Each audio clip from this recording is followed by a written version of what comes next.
Oke, sahabat YouTube, Assalamualaikum warahmatullahi wabarakatuh. Sahabat petani di seluruh Indonesia, apa kabar hari ini? Mudah-mudahan semuanya diberi kesehatan, ya, kelancaran dalam bertani, ya, dijauhkan dari balak, dijauhkan dari virus corona, ya. Mudah-mudahan wabah corona segera hilang dari bumi ini. Oke, alhamdulillah pada kesempatan kali ini sore hari sekitar 4:30, alhamdulillah kita baru saja selesai melakukan pengocoran, ya, pada CMK cabai merah keriting akar ini usia kurang lebih 65 hari setelah tanam, 60 HST, ya.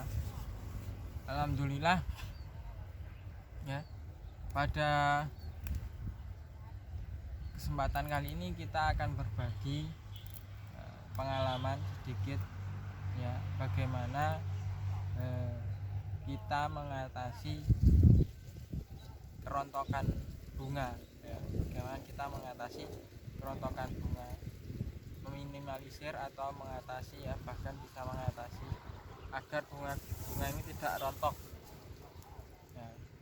Oke, sebelum itu teman-teman silahkan like, subscribe, ya, dan silahkan komen jika ada pertanyaan, ada kritik dan saran agar channel ini terus bisa berkembang. Pada kesempatan kali ini kita akan membahas bagaimana mengatasi kerontokan bunga. Sebelum kita bahas bagaimana mengatasi kerontokan bunga, perlu diketahui bahwa teman-teman mungkin bagi petani pemula, ya, yang belum tahu kerontokan bunga itu disebabkan oleh apa. Nah, sebelum kita memberi pengobatan, ibaratnya kita harus tahu sakitnya dulu, sakit apa. Seperti dokter kan, kalau mau ngasih obat, kalau mau nyuntik pasien, ya, dokter harus meriksa dulu ini sakitnya sakit apa, ya. Misalkan cuma sakit flu dan batuk biasa, ya dikasih obat flu dan batuk biasa. Nah, kalau penyakitnya karena radang paru-paru, ya, obatinya dengan obat radang paru-paru. Beda penyakit, beda penyebab, itu beda, pasti beda obat. Nah, ada beberapa hal yang menyebabkan kerontokan bunga yang kami ketahui selama ini, ya. Kalau nanti teman-teman ada penambahan, silahkan, ya. Kerontokan bunga yang pertama itu biasanya disebabkan oleh kurangnya unsur kalium, ya. Kurangnya unsur kalium pada tanaman itu sangat fatal sekali. Jika tanaman kita kekurangan unsur kalium, itu bisa mengalami kerontokan bunga, ya. Bunganya itu rontok, buahnya tidak jadi. Itu faktor pertama. Faktor kedua, karena keasaman, tingkat keasaman. Artinya jika tingkat keasaman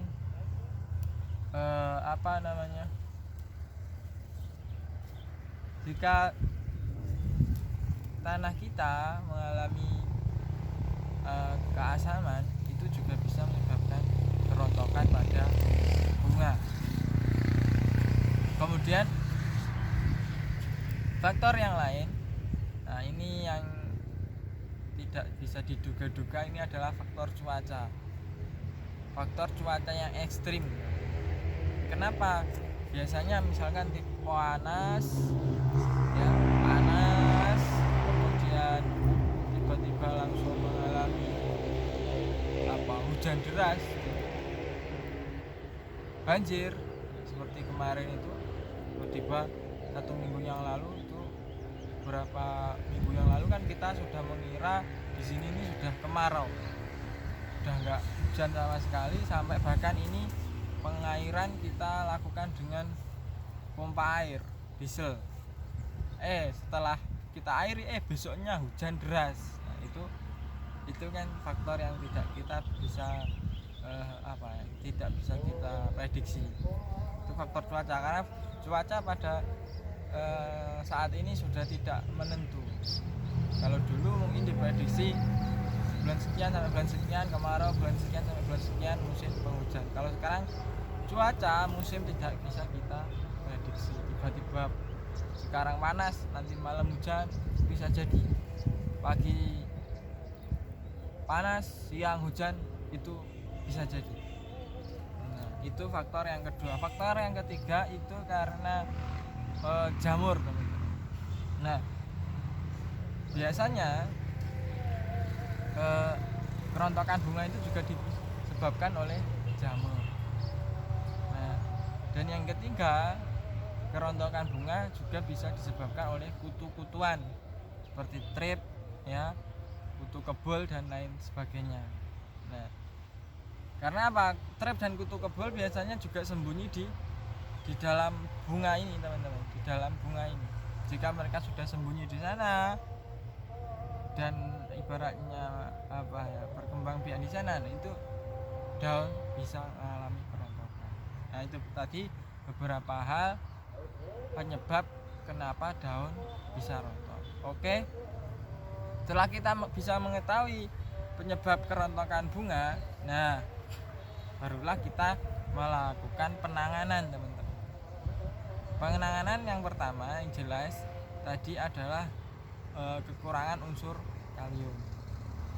Nah, unsur kalium itu bisa kita dapatkan dari pupuk-pupuk kimia yang sudah tersedia, ya, seperti KCl, kemudian KNO3 dan lain sebagainya lah, banyak untuk unsur-unsur kalium. Nah, unsur-unsur kalium itu bisa kita obatkan pada tanaman itu dengan cara kocor. Itu kita melakukan pengobatan dari dalam, ya.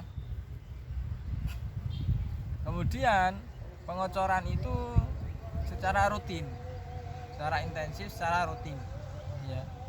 Teman-teman bisa kocor 1 minggu sekali.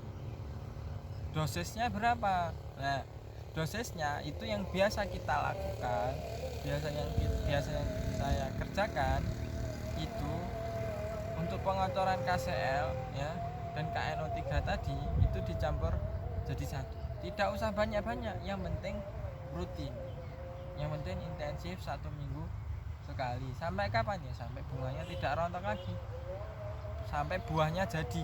Nah,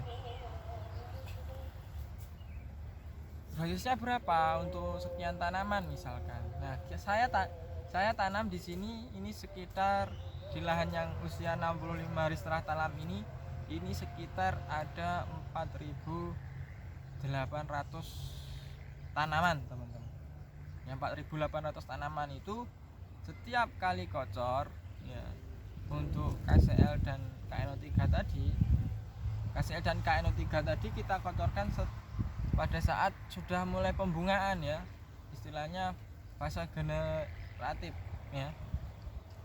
Nah, itu kita dalam 4.800 tanaman ini, ya, kita cukup kocorkan, ya, kalau saya pribadi, karena KNO3 sudah mengandung kalium dan KCl itu juga 60% mengandung kalium. Nah, jadi itu kita hanya kocorkan seberapa? 3 kilo KCl, ya. Bukan. Ya. Oh ya, benar, 3 kilo KCl dan 2 kilo KNO3. KNO itu kan kalau kita beli itu sudah satu paket, satu wadah itu 2 kiloan. Nah, itu kita jadikan satu, kita cairkan, kita aduk rata, kemudian barulah kita masukkan ke drum seperti ini. Kita masukkan ke drum seperti ini.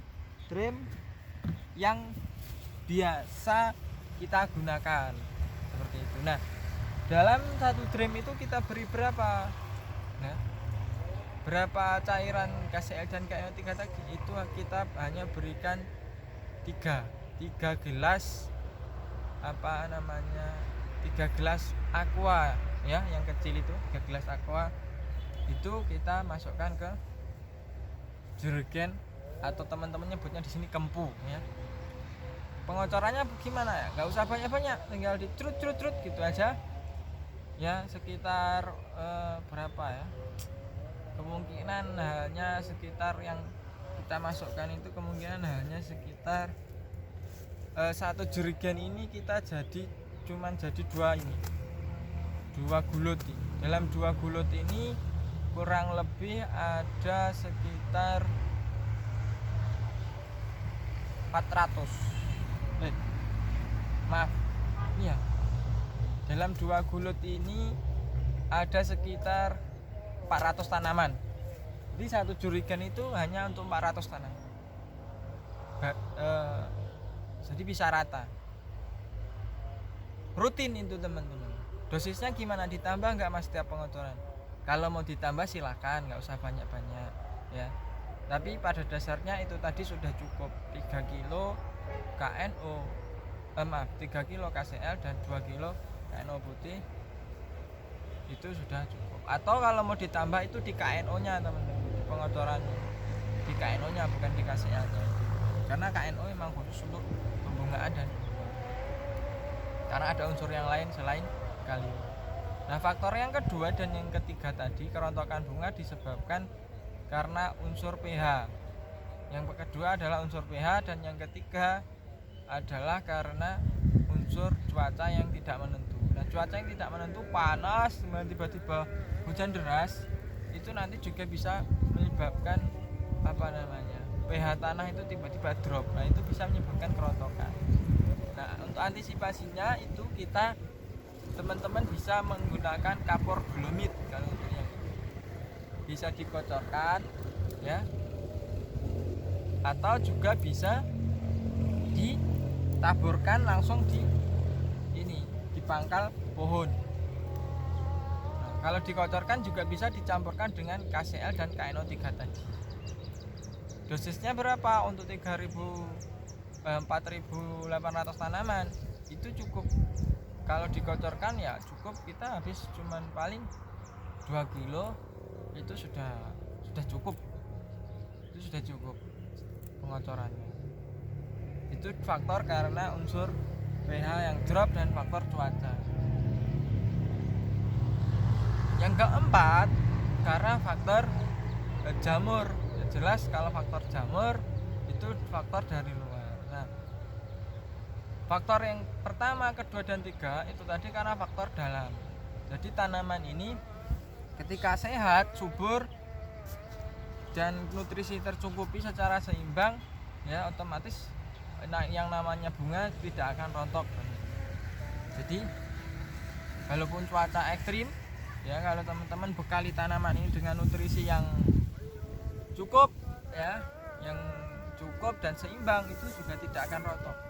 Itu faktor dari dalam. Nah, faktor dari luar ini faktor jamur yang keempat tadi, dan faktor yang kelima faktor kutu-kutuan, bisa dari kutu trip, kebul, dan lain sebagainya. Nah, itu ya lakukan penyemprotan secara intensif. Penyemprotan bisa ya dilakukan secara intensif 3 hari sekali seperti biasanya teman-teman. Nah, fungisida yang digunakan ya fungisida apa? Bisa seperti yang kemarin sudah kita jelaskan di video-video sebelumnya. Untuk fungisida ya ada, kita harus punya 2 atau bisa lebih atau 3, fungisida kontak dan fungisida sistemik. Itu terserah teman-teman mau pakai fungisida apapun, yang penting teman-teman lakukan penyemprotan secara rutin. Tidak usah fanatik ya, karena tidak usah fanatik terhadap produk ya, tidak usah fanatik terhadap yang namanya bahan aktif, karena biasanya setiap daerah itu mempunyai resistensi jamur itu berbeda-beda. Begitu juga dengan faktor yang kelima, faktor kutu-kutuan. Fungisida dan insektisida jangan itu tadi, jangan fanatik ya. Kalau trip ya teman-teman dan kutu-kutu tadi bisa penyemprotan dengan Abamectin, itu yang kalau yang saya lakukan biasanya. Kalau produknya apa saja boleh, ada Abasel, ada Demolis, ada Albalis, Curakron dan lain sebagainya ya. Itu lakukan penyemprotan secara rolling ya. Untuk kutu-kutuan tadi bahan kutu-kutuan bisa itu tadi secara rolling. Abamectin misalkan di rolling dengan metomil juga bagus. Hari ini metomil, 3 hari kemudian Abasel. Itu lakukan secara bergantian di rolling. Untuk fungisida juga seperti itu, lakukan secara bergantian. Produk jangan fanatik, teman-teman bisa gunakan produk apapun, yang penting cari bahan aktifnya ya. Mungkin teman-teman ya cukup sekian ya apa yang bisa saya bagikan pada kesempatan kali ini ya. Ada kurang lebihnya saya mohon maaf ya. Jika ada tambahan dari teman-teman yang sudah senior atau saran dari teman-teman yang sudah senior di bidang pertanian, bisa berikan saran melalui komen ya, karena saya selalu terbuka untuk belajar ya. Agar apa? Agar ketika saya belajar kita bisa terus berbagi. Kita belajar, kita praktekkan, dan kita bagikan. Itu prosesnya seperti itu. Kalau teman-teman mau lihat cabai saya ya seperti ini kondisinya 65 hari setelah tanam ini ya. Kondisinya seperti ini. Ini buahnya ya sudah mulai terbentuk. Ini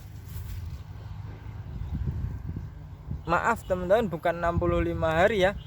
Ini usia 45 hari teman-teman. Maaf, salah saya ya. Ini usia 45 hari, maaf. Karena ini tanamnya kemarin setelah lebaran. Ini usia 45 hari, bukan 65 hari. Maaf, saya salah salah berbicara teman-teman. Maklum lah ya, kalau ini ya. Jadi ini bunganya tidak rontok, buahnya sudah jadi seperti ini ya. Ini calon buah-buahnya ya sudah jadi seperti ini. Ini tanaman saya ya. Apa yang saya bagikan adalah pengalaman dari apa yang sudah kita praktekkan selama ini ya. Kalau tanamannya yang 75 hari ini teman-teman, ini CMK akar 75 hari ya.